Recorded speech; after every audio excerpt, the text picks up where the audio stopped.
নমস্কাৰ গাইছ, আজি আমাৰ লগত আছে Shukura. Good morning Shukura. Morning. HS যোনখিনি এক্সাম দিছে আৰু HSLC যোনখিনি এক্সাম দিছে, ফাইনেল এক্সাম দিছে, তেখেতলোকৰ বাবে আপুনি কি ক'ব? তেখেতলোকৰ মানে উৎসাহ দিবৰ বাবে পাৰে যদি আপুনি কিবা এটা কৈ দিয়ক।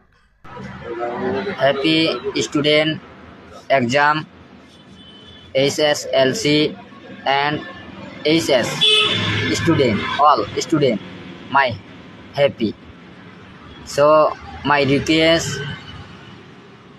final exam the student, so very attention the writer student, so because no knowledge without college, school college নপঢ়িলে জ্ঞানী নহয়।